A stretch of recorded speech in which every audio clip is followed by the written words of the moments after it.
Sumatera Utara. Selamat sore pemirsa Sumatera Utara, hari ini kembali hadir menjumpai Anda edisi Minggu 11 Desember 2022. Bergabunglah bersama saya Muhammad Azril Nasution. Dan saya Ripka Manurung. Sejumlah informasi terkini seputar Sumatera Utara telah dirangkum tim redaksi kami untuk Anda. Dan berikut informasi selengkapnya.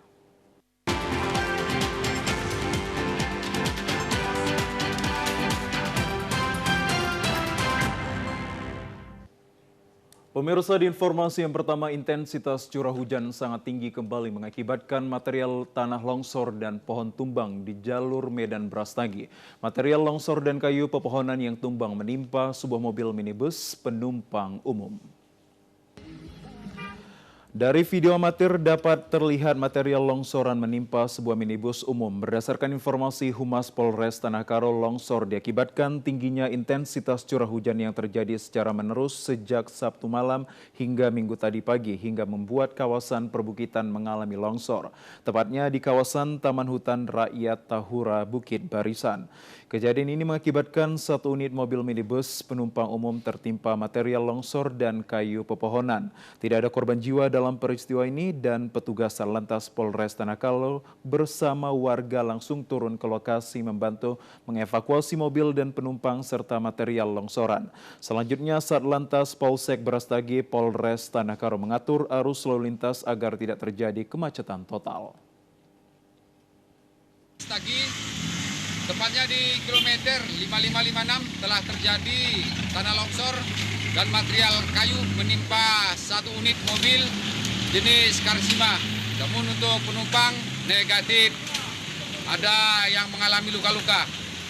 Jadi kami menghimbau kepada warga masyarakat Sumatera Utara untuk berhati-hati jika melintas di lokasi tersebut. Sementara itu, Kepolisian Polres Tanah Karo menghimbau masyarakat atau pengguna jalan untuk selalu berhati-hati keluar masuk jalur wisata Brastagi karena curah hujan masih tinggi dan juga berkabut. Ya pemirsa, hujan deras yang mengguyur kota Medan beberapa hari ini membuat kampung Payabakung direndam banjir setinggi lutut orang dewasa. Banjir yang diakibatkan hujan yang terus-menerus ini merendam kampung Bahari, Kelurahan Martubung, Kecamatan Medan Labuhan selama 4 hari lamanya. Banjir ini selain diakibatkan karena hujan juga karena drainase yang tidak berfungsi dengan baik. Akibat banjir ini membuat 35 kepala keluarga yang berada di kampung Bahari ini tidak dapat beraktivitas seperti mengerjakan sawah yang dipanen tidak dapat dilakukan karena sawahnya direndam banjir. Seorang warga kampung Bahari, Pak Pipit, mengatakan akibat banjir dengan ketinggian selutut orang dewasa membuat kesulitan melakukan aktivitas sehari-hari. Dan anak-anak tidak dapat pergi ke sekolah disebabkan jalan menuju sekolah direndam banjir setinggi pinggang anak-anak. Selama 4 hari ini sejumlah 35 kepala keluarga belum ada menerima bantuan pangan dan obat-obatan dari pemerintah setempat seperti camat maupun dari lurah. Warga yang terdampak banjir ini hanya menerima bantuan dari warga yang melintas atau warga yang peduli. Belum ada gini-gini aja. Banjir kering aja di rumah, tapi di gang gini belum kering. Udah hujan lagi, banjir lagi, naik lagi. Ya ini aja lah, cuman parit supaya hidup, air gampang ngalir. Udah itu udah nggak akan ada banjir lagi ya kalau airnya bisa ngalir keluar. Ini air kan tergenang. Warga berharap agar Pemko Medan segera membuat drainase di kampung Bahari ini agar tidak mengalami kebanjiran lagi. Sementara itu pemirsa, hujan yang terus mengguyur wilayah Kabupaten Mandailing Natal membuat kondisi jalan menjadi lumpur seperti kubangan. Akibat kondisi jalan tersebut, satu unit mobil terperosok di kubangan jalan yang berlumpur yang diabadikan melalui oleh warga setempat. Mobil yang terperosok ini dibantu warga dengan cara mendorong mobil transportasi mereka yang masuk ke dalam kubangan jalan. Jalan tanah yang telah menjadi lumpur ini merupakan jalan penghubung dari dan ke 5 desa di Kecamatan Rantobaik, Kabupaten Mandailing Natal, tepatnya di Desa Padang Silojongan dengan Desa Dua Sepakat. Diperkirakan jalan sepanjang 6 km sebagai jalan penghubung Desa Padang Silojongan yang berlumpur dan seperti kubangan ini disebabkan tingginya curah hujan yang mengguyur wilayah Kabupaten Mandailing Natal sejak 1 bulan terakhir. Akibat kerusakan jalan ini, sebagian warga yang melintas harus ekstra hati-hati, bahkan warga terpaksa berjalan kaki sepanjang 5 km untuk menuju pusat kota Kecamatan Rantobaik. Kondisi kerusakan ini sudah terjadi bertahun-tahun, bahkan warga di 5 desa tersebut belum pernah merasakan jalan hot mix. Inilah bang, sudah sangat rusak dan susah dilewatin bang. Ada 5 desa bang, hampir ada 6 kiloan lah bang, kalau nggak salah. Penyebabnya ya gini lah bang, mungkin karena hujan terus masyarakat cuman lewat sini bang. Jadi jalannya tambah rusak. Warga berharap agar pemerintah daerah, provinsi, dan pusat menanggapi keluhan masyarakat di 5 desa ini untuk memperbaiki jalan transportasi warga sehingga hasil pertanian dan perkebunan warga mudah untuk dibawa ke pusat kota kecamatan. Pemirsa, hujan yang terus-menerus mengguyur wilayah Kabupaten Mandailing Natal hingga kini membuat Sungai Batang Natal meluap, menggenangi sejumlah pemukiman dan akses jalan lintas pantai barat. Akses jalan lintas pantai barat di Kecamatan Linggabayu dan Kecamatan Natal Kabupaten Mandailing Natal digenangi banjir luapan Sungai Batang Natal. Banjir luapan setinggi 1 meter ini membuat akses jalan tidak bisa dilalui kendaraan roda 2 dan roda 4. Warga yang melintas jalan lintas ini harus menaiki perahu rakit yang disediakan warga. Sebagian warga terpaksa mencari tempat peristirahatan untuk menunggu banjir luapan kembali surut. Selain mengendangi akses jalan, banjir luapan juga mengenangi ratusan rumah warga di 2 kecamatan ini. Masih di tempat saudara yang masih rumahnya ada ketinggian agak lebih tinggi, yang sebagian masih bersiap untuk membersihkan rumahnya masing-masing. Karena titik banjir sudah mulai turun pada siang hari ini. Akibat banjir tersebut, sejumlah warga terpaksa diungsikan ke tempat yang lebih aman dan Muspika Kecamatan juga telah mendirikan posko dapur umum.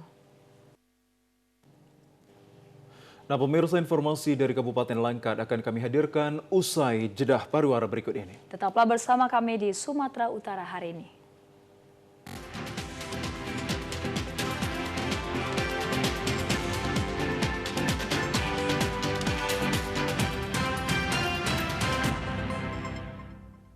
Mari kita kenali 5 tanda klinis PMK pada hewan. Yang pertama, munculnya lepuh pada lidah dan gusi. Yang kedua, air liurnya berlebihan. Yang ketiga, hilangnya nafsu makan. Yang keempat, adanya lepuh dan luka pada kuku. Bahkan kuku bisa terlepas. Yang kelima, pada kondisi parah, hewan tidak bisa berdiri. Demi keselamatan ternak Anda, ayo mari kita lakukan vaksinasi PMK. Hubungi petugas peternakan setempat. Terima kasih. Mari Pak. Mari. Ini masih kawan ayah. Mami banget Bu. Ya, mana cukup.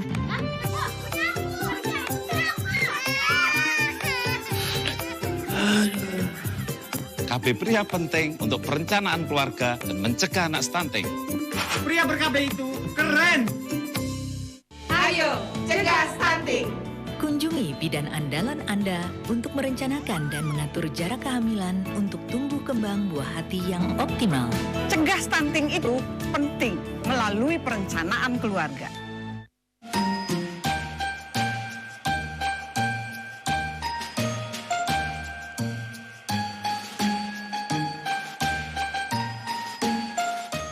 Dengan momentum perayaan Natal dan Tahun Baru, kiranya membawa keharmonisan, damai sejahtera bagi seluruh masyarakat Sumatera Utara. Dan bersatu menjaga kondusivitas Sumatera Utara. Untuk mewujudkan harapan kita masyarakat Sumatera Utara. Selamat Hari Natal 25 Desember 2022 dan selamat Tahun Baru 1 Januari tahun 2023.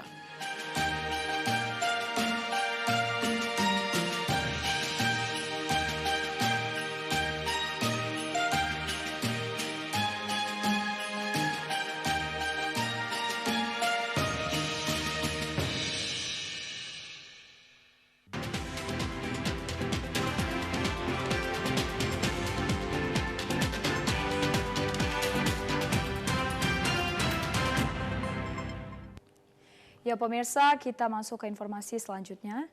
Dinas Kehutanan Provinsi Sumatera Utara menyita 1 unit alat berat ekskavator yang melakukan aktivitas perambahan di kawasan hutan di Desa Kuala Serapu, Kecamatan Tanjung Pura, Kabupaten Langkat.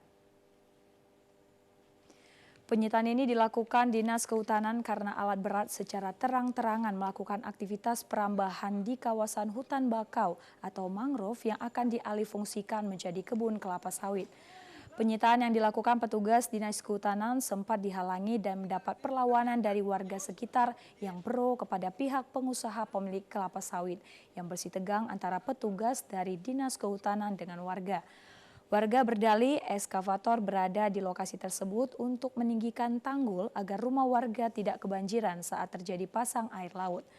Kasih Pengamanan Hutan Dinas Kehutanan Provinsi Sumatera Utara Rudolf Segala mengatakan penyitaan alat berat ini dilakukan karena telah merusak fungsi hutan mangrove dan melakukan aktivitas yang berstatus kawasan hutan serta akan dibawa ke Dinas Kehutanan Provinsi.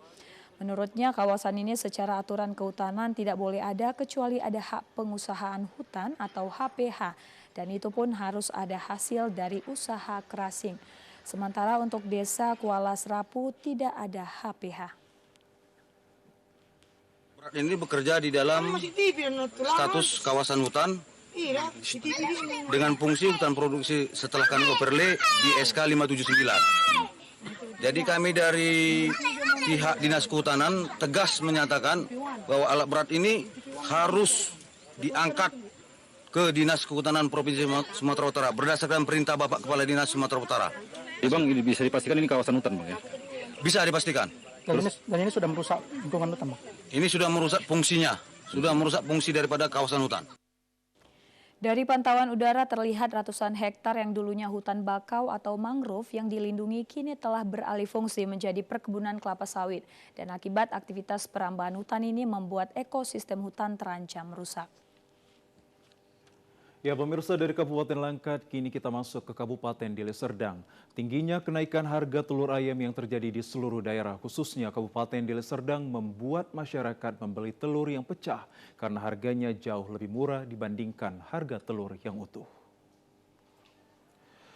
Kenaikan harga telur dipicu dengan tingginya harga beli pakan ayam yang mencapai Rp9.000 per kilogramnya dibanding sebelumnya hanya Rp7.000 per kilogram yang terjadi sejak sepekan terakhir. Hingga kemarin harga telur yang paling murah di sejumlah pasar tradisional mencapai Rp1.700 per butir dan untuk perpapannya mencapai Rp51.000. Hal ini mengakibatkan banyak warga lebih memilih membeli telur yang pecah dibandingkan telur yang masih utuh yang dijual di pasar tradisional. Seperti di kandang peternakan milik Alvan di Desa Denai, Sarang Burung, Kecamatan Pantai Labu, Kabupaten Deli Serdang. Di tempat ini setiap harinya selalu didatangi warga untuk mendapatkan telur pecah yang harganya jauh lebih murah dengan harga Rp25.000 per papannya.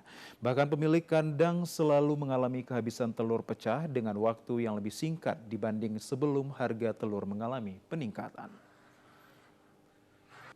Saat ini memang ada kenaikan, harganya kurang lebih di kisaran 1.500. Pendapatannya kalau untuk saat ini ya seri-seri aja lah Bang, kurang lebih seperti itulah. Kisaran mungkin mau capai 8.000 Bang. Ya kalau bisa secepatnya diturunkan. Salah seorang warga, Sutiono, mengatakan bahwa ia memilih membeli telur pecah di kandang karena harganya jauh lebih murah dibandingkan harga telur biasa yang dijual di pasar tradisional. 25. Kalau yang bagus berapa Bang beli biasa? Sekarang 40, 45. Karena harga telur tinggi ya Bang ya? Iya, kalau beli yang bagus kita nggak mampu makan anak-anak. Mampunya inilah bisa beli telur pecah ini. Hingga saat ini masyarakat berharap pemerintah dapat menekan harga pakan ayam ras agar harga telur dapat segera turun di pasaran. Ya pemirsa, menjelang Hari Natal dan Tahun Baru 2023, harga kebutuhan pokok mulai merangkak naik di sejumlah pasar tradisional di Kabupaten Mandailing Natal. Di pasar tradisional Kota Nopan, Kabupaten Mandailing Natal, sejumlah harga kebutuhan pokok yang beranjak naik cukup signifikan ini seperti pada cabai merah mencapai Rp11.000 per kilogram, yakni dari harga Rp24.000 menjadi Rp35.000 per kilogram. Selain cabai, harga bawang merah dan putih juga mengalami kenaikan dari Rp23.000 menjadi Rp28.000 per kilogram. Begitu juga dengan harga kentang yang turut ikut naik dari Rp8.000 menjadi Rp10.000 per kilogram. Kenaikan juga terjadi pada kebutuhan pokok sayur mayur yang rata-rata naik di kisaran Rp2.000 dari harga biasanya. Kenaikan harga kebutuhan pokok ini sudah biasa terjadi setiap menjelang hari Natal dan Tahun Baru. Dan minimnya hasil produksi petani di daerah Mandailing Natal ini, sehingga stok kebutuhan pokok ini masih didatangkan dari Brastagi Tanah Karo dan Bukit Tinggi, Sumatera Barat. Naiknya apa ini Pak? Cabai. Harga biasa berapa di cabai ini Pak? Biasa dulu 20.000, sekarang 35. Kalau bawang Pak? Bawang 30. Jadi kentang 10.000. Intinya menjelang tahun baru ini harga-harga naik Pak ya? Naik semua. Harga ini omset para pedagang di pasar tradisional Kota Nopan ini berkurang dari hari biasanya. Pemirsa, kami akan segera kembali dengan sejumlah informasi menarik dan aktual lainnya. Tetaplah bersama kami di Sumatera Utara hari ini.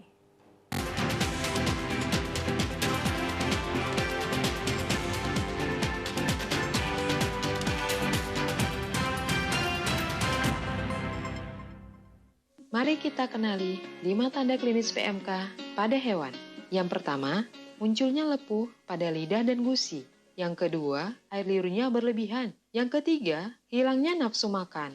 Yang keempat, adanya lepuh dan luka pada kuku. Bahkan kuku bisa terlepas. Yang kelima, pada kondisi parah, hewan tidak bisa berdiri.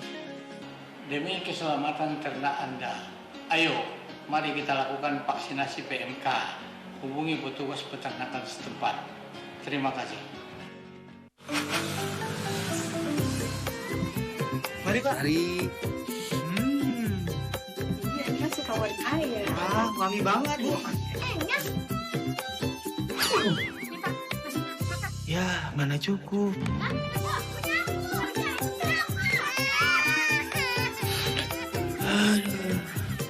KB Pria penting untuk perencanaan keluarga dan mencegah anak stunting. Pria ber-KB itu keren.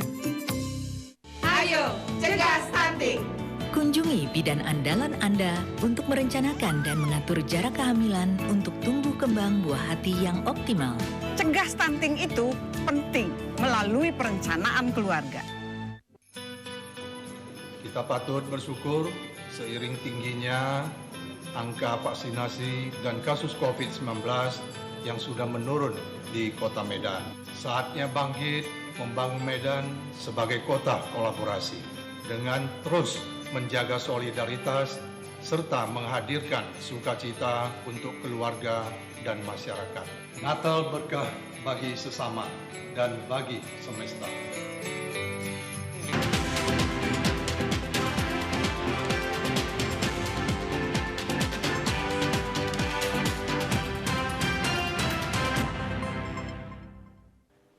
Pemirsa, DPRD Sumatera Utara mendesak kepada Pemko Medan untuk segera melakukan pengkajian ulang terkait perubahan arus lalu lintas di 12 titik ruas jalan di Kota Medan.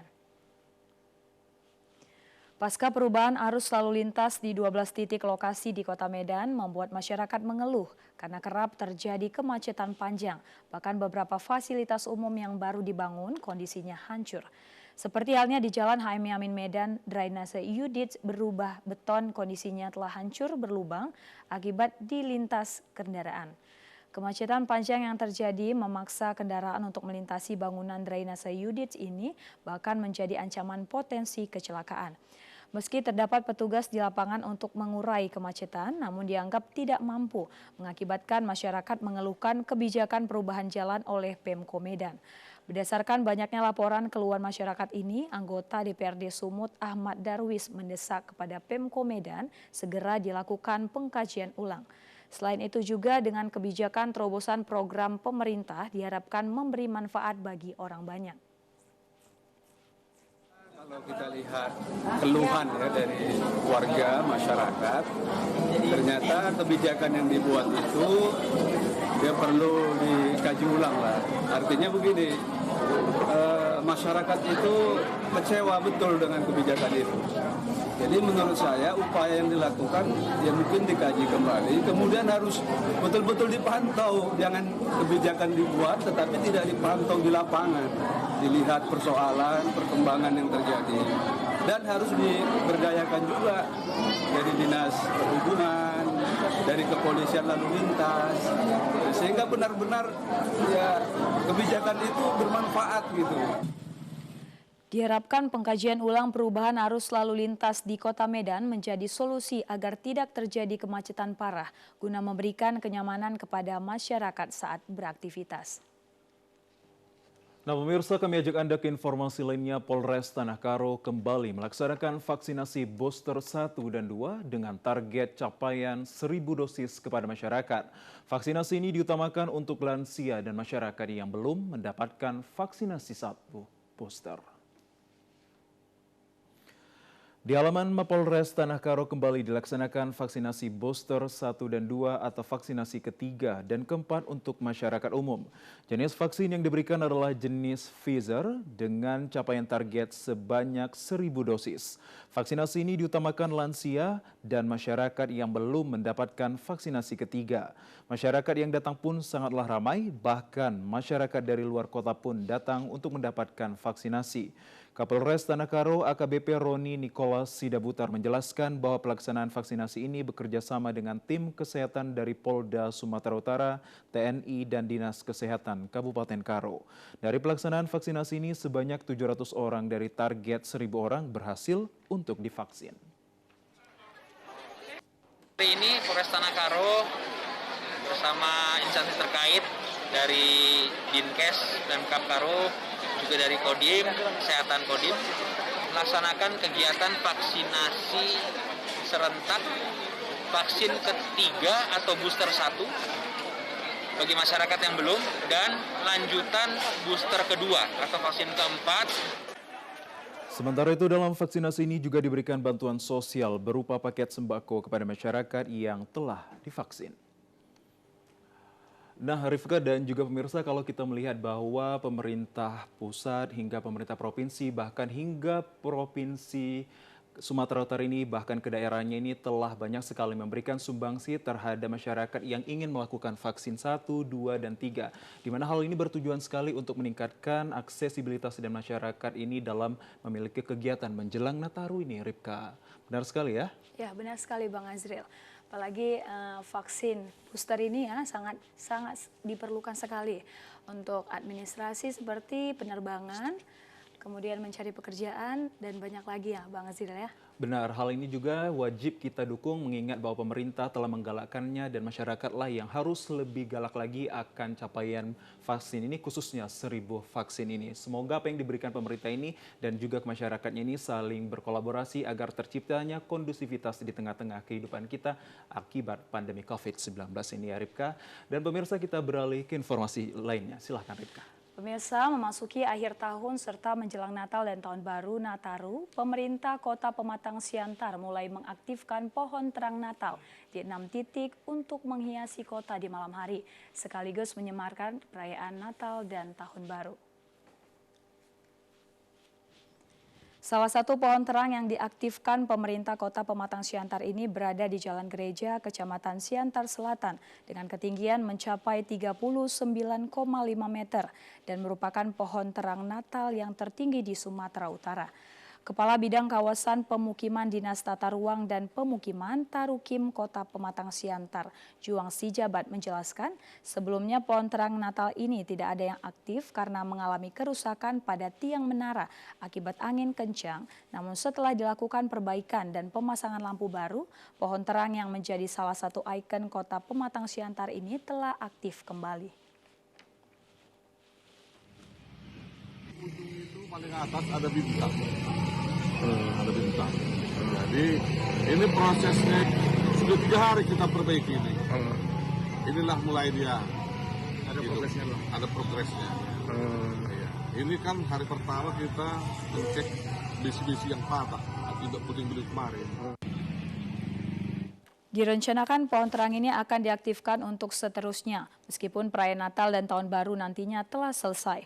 Hal ini dilakukan mengingat pohon terang tersebut merupakan salah satu ikon kota Pematang Siantar yang nantinya akan selalu menghiasi kota Pematang Siantar pada malam hari. Ya, pemirsa, informasi terkait penyandang disabilitas akan kami hadirkan usai jeda pariwara berikut ini. Tetaplah bersama kami di Sumatera Utara hari ini.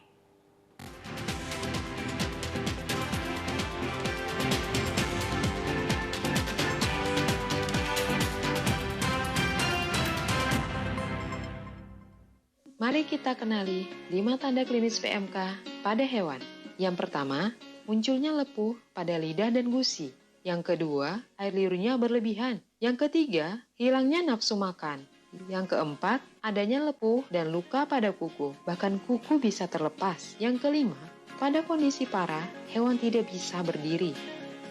Demi keselamatan ternak Anda, ayo mari kita lakukan vaksinasi PMK. Hubungi petugas peternakan setempat. Terima kasih.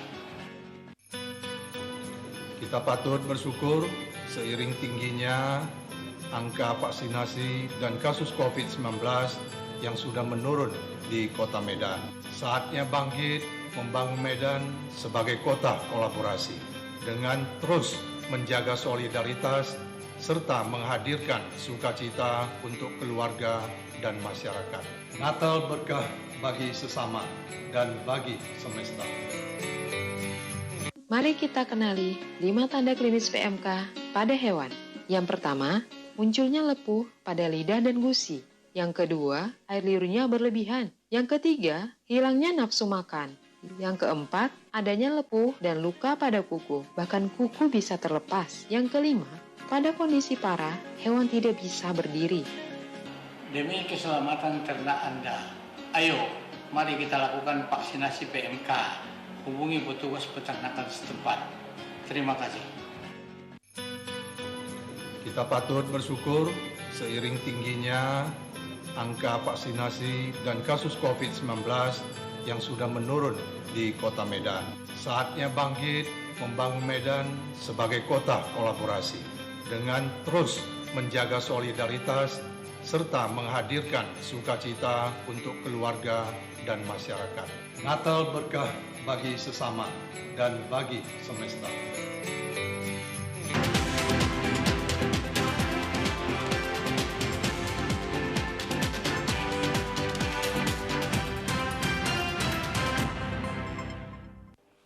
Pemirsa, dalam rangka memperingati Hari Disabilitas Internasional, masyarakat penyandang disabilitas yang ada di Kota Pematang Siantar dan Kabupaten Simalungun melakukan pawai keliling Kota Pematang Siantar dengan menggunakan kendaraan yang telah dimodifikasi dan odong-odong.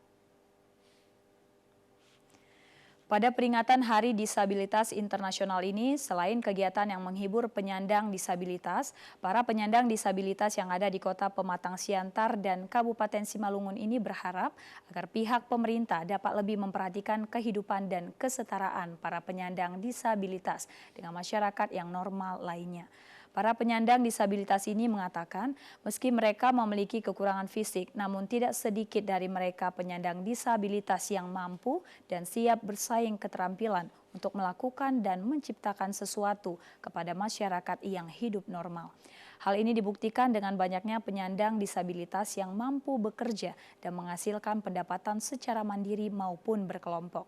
Ketua Persatuan Penyandang Disabilitas Indonesia PPDI Kota Pematang Siantar Kukun Munte mengatakan saat ini penyandang disabilitas masih sering dianggap rendah di lingkungan masyarakat yang diakibatkan karena masih kurangnya perhatian pemerintah terhadap penyandang disabilitas. Kota itu lebih berperan aktif dalam menangani disabilitas, menjadikanlah kami mitra dari pemerintah, bukan sebagai beban. Ajaklah kami untuk bekerjasama dalam memprogramkan baik itu dengan disabilitas, dan kami juga sangat berkeinginan untuk berpartisipasi dalam segala aspek kehidupan dan kehidupan. Para penyandang disabilitas ini berharap agar pemerintah dapat lebih memberikan perhatian dengan tidak membedakan para penyandang disabilitas di lingkungan masyarakat, agar mampu menyetarakan antara masyarakat umum dengan warga penyandang disabilitas. Pemirsa, kita ke informasi lainnya. Klub bulu tangkis di Kota Medan menginginkan penyelenggaraan kejuaraan segera ditingkatkan di Sumatera Utara, mengingat banyaknya anak usia dini maupun remaja yang berlatih berpotensi menjadi atlet berprestasi di tingkat nasional. Penyelenggaraan kejuaraan bulu tangkis menjadi salah satu solusi guna meningkatkan pembangunan olahraga agar tumbuh dan berkembang secara berkesinambungan. Salah seorang pelatih klub PB Angsa Pura Armada Sembiring mengatakan penyelenggaraan kejuaraan merupakan hal yang penting untuk melahirkan atlet berprestasi. Pembinaan atlet usia dini, remaja, dan dewasa dilakukan sejumlah klub di Kota Medan. Kondisinya saat ini mengalami peningkatan. Namun sangat disayangkan untuk penyelenggaraan kejuaraan bulu tangkis sangatlah minim. Menurut Armada Sembiring, penyelenggaraan kejuaraan merupakan sangatlah penting untuk menguji kemampuan para atlet dan bukan hanya sekedar latihan semata. Kepedulian dengan melibatkan unsur pemerintah, TNI, Polri maupun perusahaan dalam menyelenggarakan kejuaraan harus dibangun agar pembinaan atlet antar klub lebih maksimal pula. Pelatih mengharapkan adanya kejuaraan yang rutin selain dari kejuaraan PBSI Kota Medan, Kejurprov, dan kita berharap ada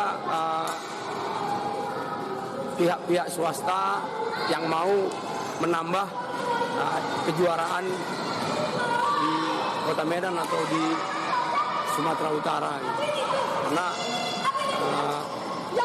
yang lebih membangkitkan semangat latihan itu ya kejuaraan. Sementara itu, dengan meningkatkan penyelenggaraan kejuaraan atlet bulu tangkis menjadi motivasi bagi klub maupun para atlet untuk lebih semangat berlatih guna meraih prestasi mewujudkan Medan Berkah Sumatera Utara bermartabat.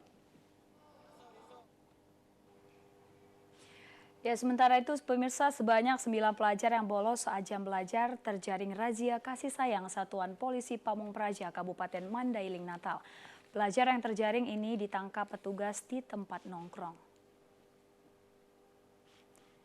Petugas Satuan Polisi Pamung Praja Kabupaten Mandailing Natal menyisir sejumlah tempat nongkrong para pelajar yang bolos belajar di sekolah. Razia kasih sayang yang digelar Satpol PP wilayah Kecamatan Kota Nopan, Kabupaten Madinah dilakukan secara tiba-tiba. Para pelajar terkejut ketika puluhan petugas sudah mengepung pelajar yang sedang nongkrong di pinggiran jalan dan tribun lapangan sepak bola. Dari razia kasih sayang yang digelar Satpol PP tersebut, sebanyak 9 pelajar berhasil diamankan dari tempat nongkrong mereka. 2 pasangan yang masih berstatus pelajar diamankan sedang berdua-duaan di salah satu tribun pelajar yang tidak jauh dari sekolah mereka. Dengan operasi pekat, ya.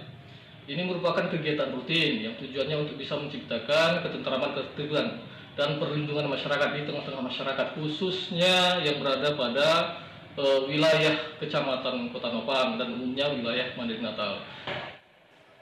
9 pelajar yang terjaring tersebut langsung dibawa ke kantor kecamatan untuk dilakukan pembinaan dan pendataan, serta membuat surat pernyataan agar tidak mengulangi perbuatannya dan akan diserahkan kembali ke pihak sekolah mereka masing-masing. Pemirsa, sejumlah informasi menarik dan aktual lainnya akan kami hadirkan usai jeda pariwara berikut ini. Tetaplah bersama kami di Sumatera Utara hari ini.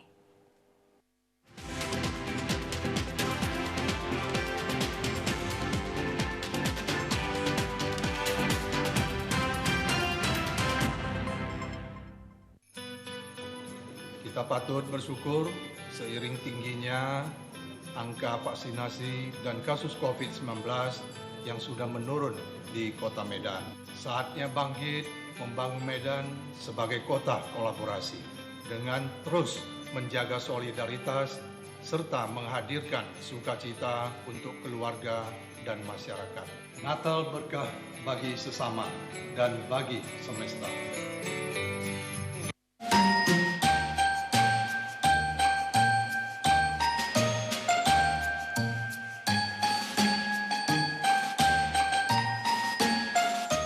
Dengan momentum perayaan Natal dan Tahun Baru, kiranya membawa keharmonisan, damai sejahtera bagi seluruh masyarakat Sumatera Utara. Dan bersatu menjaga kondusivitas Sumatera Utara. Untuk mewujudkan harapan kita masyarakat Sumatera Utara. Selamat Hari Natal 25 Desember 2022 dan selamat Tahun Baru 1 Januari tahun 2023.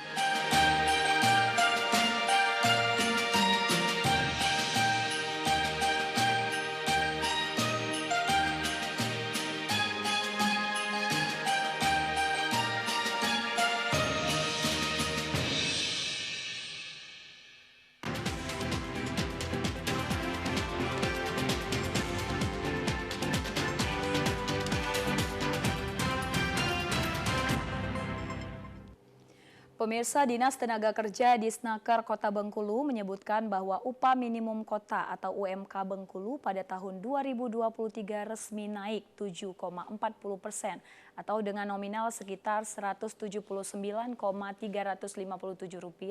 Dengan demikian diharapkan perusahaan dapat menyesuaikan upah terhadap karyawannya.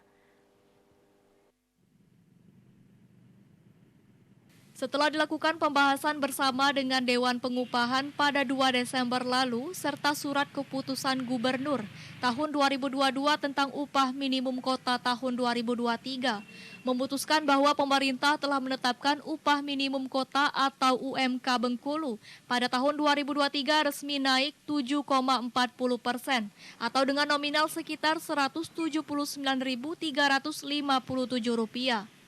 Dengan naiknya persentase UMK tersebut, maka besaran UMK pada tahun 2023 yakni sebesar Rp2.601.802. Sebelumnya pada tahun 2022 yakni sebesar Rp2.422.444. Kepala Dinas Tenaga Kerja Firman Romzi mengatakan, besaran upah yang telah ditetapkan sekarang dinilai sudah cukup untuk memenuhi kebutuhan sehari-hari para pekerja di Kota Bengkulu. Nah, besar upah minimum Kota Bengkulu itu sebesar Rp2.601.802,29.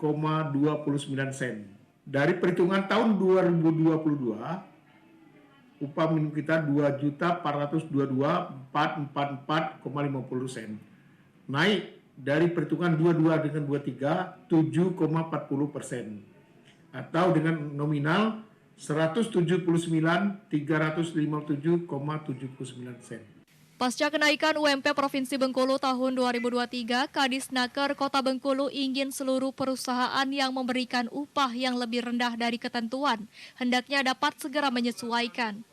Tim Liputan TVRI Bengkulu melaporkan. Sementara itu pemirsa, pemerintah berupaya meningkatkan kualitas pelayanan publik pada setiap sektor, termasuk di dalamnya pelayanan bagi penyandang disabilitas. Setiap institusi atau lembaga pelayanan publik dituntut memberikan layanan optimal kepada siapapun yang membutuhkan, termasuk penyandang disabilitas. Molly, seorang penyandang disabilitas, mencoba untuk membuktikan hal itu dengan mendatangi Mapolrestabes Palembang yang masuk kategori terbaik dalam hal pelayanan khususnya bagi penyandang disabilitas. Kapolrestabes Palembang Muhammad Ngajib menyambut kedatangan Molly, seorang penyandang disabilitas berprestasi, dan mengajaknya berkeliling mengunjungi sejumlah loket pelayanan publik seperti pelayanan surat izin mengemudi dan SKCK. Dengan adanya pelayanan ini, saya merasa senang dikarenakan teman-teman disabilitas itu tuh bisa lebih nyaman dan lebih aman dan membuat SKCK dan SIM dan membuatan SIM. Sedikit terbantu berarti kita, Pak? Ya, banyak terbantu malah dikarenakan fasilitas itu tuh sangat lengkap kan untuk disabilitas. Dan saat ini karena kemarin mengetahui bahwa Polrestabes Palembang mendapatkan penghargaan terbaik untuk penyelenggaraan sarana dan prasarana khususnya untuk kelompok rentan dari Kemenpan RI. Nah, sehingga beliaunya ingin lihat langsung seperti apa sih kondisi di Polrestabes Palembang. Tentunya tadi seperti yang disampaikan oleh beliaunya. Fasilitas pelayanan publik bagi penyandang disabilitas seperti kursi roda, tongkat, dan petugas khusus bahasa isyarat sudah lama ada di Mapolrestabes Palembang. Jeffrey Adliansah, TVRI Sumatera Selatan, melaporkan. Pemirsa, memasuki pertengahan bulan Desember, beberapa harga kebutuhan pokok seperti bumbu dapur, daging ayam, dan telur perlahan mulai merangkak naik di kota Bandar Lampung. Memasuki akhir tahun 2022, sejumlah kebutuhan pokok di pasar tradisional Kota Bandar Lampung mulai menunjukkan peningkatan harga, terutama untuk komoditi bahan pokok seperti bawang, cabai, daging ayam, dan telur. Lia, salah seorang pedagang di Pasar Pasir Gintung, mengatakan saat ini harga bawang sedang mengalami kenaikan senilai Rp2.000 per kilogram. Dan untuk beberapa jenis cabai rawit mengalami kenaikan harga hingga Rp15.000 per kilogramnya. Sementara untuk beberapa harga protein hewani seperti daging ayam dan telur mengalami kenaikan senilai Rp2 hingga Rp3.000 per kilogram dan akan terus naik secara bertahap hingga mendekati libur Natal dan Tahun Baru. Kalau cabai jengki sudah dari kemarin, kalau caplak merah baru hari ini. Caplak merah itu seperti dibilang orang caplak setan itu. Itu baru hari ini naik. Kalau misalkan kayak cabai jengki sama cabai rawit itu udah sekitar 2 hari lah, dari hari ini sama hari kemarin. Rawit asli seperti rawit Kota Agung itu yang tadinya cuma Rp30.000 sekarang mencapai Rp50.000. Kalau rawit Jawa itu sekitar Rp40.000. Udah naik Rp2.000 karena naiknya bertahap, nggak sekali naik Rp2.000 itu nggak naiknya bertahap dari kemarin. Dari kemarin? Ya. Seperti nanti lanjutnya sampai menjelang Natal, Tahun Baru pasti naik terus kalau udah kayak gini. Hari-hari besar gitu pasti naik terus. Berdasarkan pengalaman para pedagang, kenaikan drastis harga bahan pokok akan mulai terjadi di pertengahan bulan Desember dan menjelang pergantian tahun. Alfian Dendra, TVRI Lampung melaporkan. Nah, pemirsa, melihat bahwa beberapa harga kebutuhan pokok ini mulai naik, bahwa mengingat juga kita akan menjelang Nataru, yakni Natal dan Tahun Baru. Semoga pertengahan bulan ini kenaikan ini tidak terjadi lonjakan yang tinggi dan bisa diantisipasi oleh pemerintah terkait dan juga masyarakat menggunakan dengan bijak. Benar sekali ya, Ripka? Ya, benar sekali Bang Azril. Yes. Nah, pemirsa, informasi yang baru Anda saksikan tadi sekaligus menutup perjumpaan kita dalam program Sumatera Utara hari ini. Kami ucapkan terima kasih atas kebersamaan dan juga perhatian Anda. Saya Muhammad Azril Nasution. Dan saya Ripka Manurung. Selamat sore dan sampai jumpa.